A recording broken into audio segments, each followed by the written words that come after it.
ईद की नमाज़ पढ़ने का तरीक़ा, सबसे पहले नियत की जाएगी। नियत दिल के इरादे का नाम है, ज़बान से कहेंगे मुस्तहब है।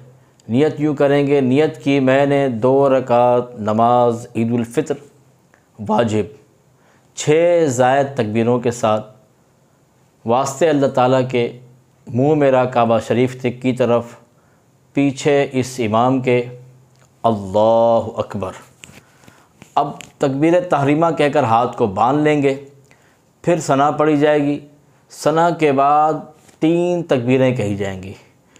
पहली तकबीर कहकर हाथ को छोड़ देंगे, दूसरी तकबीर कहकर हाथ को छोड़ देंगे, तीसरी तकबीर कहकर हाथ को बांध लेंगे। उसके बाद इमाम साहब तिलावत करेंगे, सूरह फातिहा और सूरत मिलाएंगे। पहली रकत मुकम्मल की जाएगी।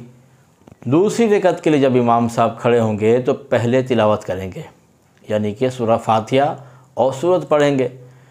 उसके बाद 4 तकबीरें कही जाएंगी।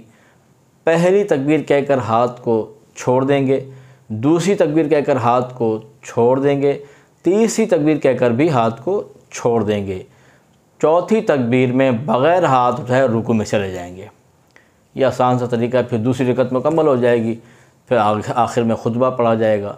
तो ये बिल्कुल आसान तरीका है। ये हमें हुज़ूर मुमताज़ मिल्लत मद्दसिल आली, जो कि औरंगी टाउन कराची में थे, वहाँ पर माशाल्लाह से हम ईद उल फ़ित्र, ईद उल अज़हा पढ़ते थे, तो वहाँ से ये तरीका मौसूल हुआ है।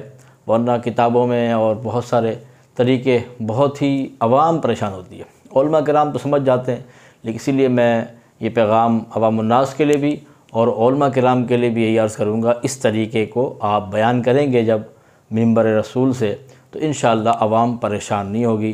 तो ये तरीका आप सीख जाएं और लोगों को, दूसरे लोगों को भी बताएं, ताकि तमाम के तमाम सवाब हासिल करें।